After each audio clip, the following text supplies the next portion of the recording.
अपने विचार संकुचित और सीमित ना रखें, उन्हें विशाल बनाएं। अपनी वाणी को चार दीवारी से बाहर निकलने दें।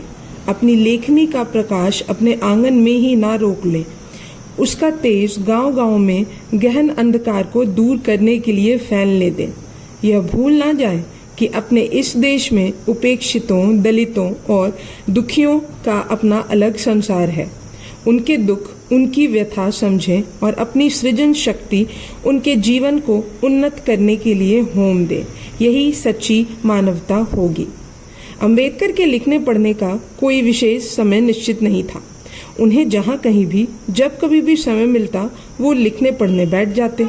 साहित्य सृजन की प्रवृत्ति उनके व्यक्तित्व का एक अंग बन गई थी।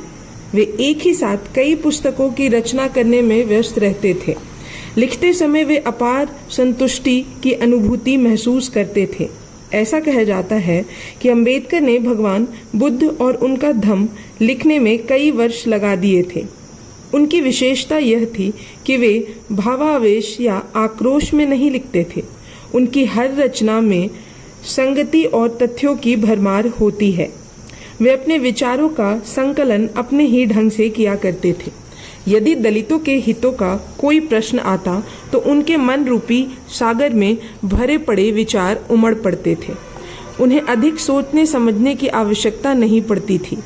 किसी साहित्यकार के लिए मेहमानों का आना जाना कोई बंधन नहीं होता। बाबा साहेब अपने भक्तों से मिलने पर आनंदित होते और उनके साथ वार्तालाप के बीच नए विचारों में डूब जाना उनकी बड़ी भारी विशेषता थी। साहित्य में कला का उतना ही महत्व है जितना कि विचारों का। अंबेडकर के साहित्य में कला और विचार दोनों का अनुपम संगम है। विचार पक्ष जितना ही सुदृढ़ होगा, वाक्यों की रचना भी उतनी सरस होगी।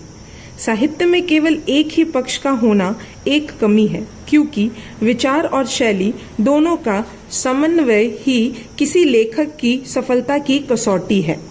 डॉक्टर भीमराव अंबेडकर के साहित्य में यह विशेषता मिलती है। लेखक का एक अपना स्टाइल बन जाता है, जिसके माध्यम से वह वैचारिक क्षेत्र में दूर दूर तक विचरण करता है। प्रत्येक लेखक की अपनी भाषा शैली होती है, जिसके प्रभाव से उसका साहित्य सरस बन जाता है। डॉक्टर भीमराव अंबेडकर की संस्कृत, उर्दू, फारसी, गुजराती, जर्मन भाषाओं पर अच्छी पकड़ थी, पर उन्होंने केवल मराठी और अंग्रेजी भाषाओं को अपने विचारों की अभिव्यक्ति का माध्यम बनाया। कड़े शब्दों के प्रयोग की अपेक्षा उन्होंने बोलचाल की सरल और सहज भाषा का प्रयोग किया। अंग्रेजी भाषा पर तो उनका इतना अधिकार था जितना कि किसी का अपनी मातृभाषा पर होता है। जब डॉक्टर भीमराव अंबेडकर अंग्रेजी में बोलते या लिखते, उनमें वही सरसता और सहजता मिलती जो उनके मराठी साहित्य में।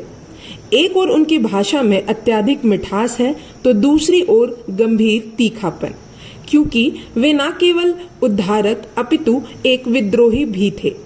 उनके संपूर्ण साहित्य को देखकर कहा जा सकता है कि उनकी भाषा शैली चिंतन प्रधान, आलोचनात्मक और तर्क वितर्क प्रधान शैली है। अंबेडकर ने जहां जहां अपने साहित्य में राजनीतिक एवं सामाजिक समस्याओं की व्याख्या की, वहां वहां उनका स्तर गंभीर हो गया। जो लेखक विद्रोही हो, समाज क्रांतिकारी हो, तो उसकी भाषा शैली तो निश्चय ही आलोचनात्मक होगी। डॉक्टर भीमराव अंबेडकर ने अपने साहित्य में हिंदू समाज तथा धर्म, स्वर्ण, जाति, कांग्रेस एवं गांधी की जमकर आलोचना की है। अपने साहित्य में उन्होंने प्रत्येक व्यक्ति को आलोचना का विषय नहीं बनाया। उनकी शैली तर्क वितर्क प्रधान शैली है। वार्तालाप करते समय वे व्यंग्यों का प्रयोग करते थे। परंपराओं, आस्थाओं, विचारों आदि पर अपनी कलम की नोक से प्रहार करना अंबेडकर को विशेष प्रिय था। उनकी भाषा शैली में न केवल व्यंग्य होते हैं, बल्कि मुहावरों को भी बहुलता होती है। अतः यह स्पष्ट है कि डॉक्टर भीमराव अंबेडकर एक साहित्यकार के रूप में सफलता मिली। साहित्य रचना के लिए लेखक को किसी न किसी रूप में प्रेरणा प्राप्त होती है और वही उसकी साहित्यिक रचना का आधार बन जाती है। अधिकतर साहित्यकारों की प्रेरणाएं समयानुसार बदलती रहती हैं, पर डॉक्टर भीमराव अंबेडकर की प्रेरणा का स्रोत प्रारंभ से लेकर अंत तक एक ही रहा। उनका मन साहस के साथ एक समस्या के समाधान की ओर केंद्रित हो गया, जिसने उनकी लेखनी को एक नवीन दिशा तथा नवीन प्रेरणा प्रदान की। उन्होंने अपने मिशन का कार्य अपनी लेखनी से ही शुरू किया, अतः उनकी प्रेरणा का स्रोत वे दलित मानव प्राणी थे जिन्हें समाज में सभी तरह से पीड़ित एवं अपमानित रखा गया। उनकी प्रेरणा का मुख्य स्रोत समाज का बदलना और स्थापित व्यवस्था के प्रति विद्रोह रहा, ताकि सभी मानव प्राणियों को समानता तथा स्वतंत्रता का स्तर प्राप्त हो। अंबेडकर ने मनुष्य की परिस्थितियों में परिवर्तन करने के लिए अपनी सशक्त लेखनी द्वारा ऐसे विषयों को चुना, उन पर इस प्रकार वाद विवाद किया ताकि एक नए समाज की रचना में अच्छा योगदान हो सके। सामाजिक प्रेरणा तो अंबेडकर के साहित्य में प्रारंभ से अंत तक है ही, पर उन्हें साहित्य सृजन के लिए प्रेरणा स्वयं उनके जीवन और विचारों से भी प्राप्त हुई। यदि वे महार जाति के अछूत परिवार में पैदा नहीं हुए होते और उनका छुआछूत का कटु अनुभव नहीं हुआ होता, तो संभवतः उनकी लेखनी कुछ और ही होती। एक निश्चित जीवन पद्धति की ओर संकेत मिलता है, जो समस्त दलित वर्गों के उत्थान के लिए बहुत जरूरी था। उनके साहित्य में उस समस्त साहित्य के प्रति विरोध मिलता है जो अन्याय, दमन, असमानता, छुआछूत, जातिवाद, ब्राह्मणवाद आदि को किसी भी तरह का संरक्षण प्रदान करते हैं, भले ही वह साहित्य सामाजिक हो या धार्मिक।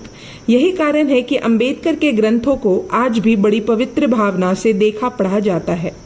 एक स्थान पर उन्होंने लिखा, हमें जीने के लिए स्थान दो, हमें भी प्रगति के अवसर प्रदान करो, हमारी आत्मा को आत्मा का सम्मान दो, हमें सामाजिक, आर्थिक एवं दासता से मुक्त करो, अपने अस्तित्व एवं अपनी एकता के लिए हमें सामाजिक स्वतंत्रता का अधिकार दो, स्वयं जियो और हमें भी जीने दो।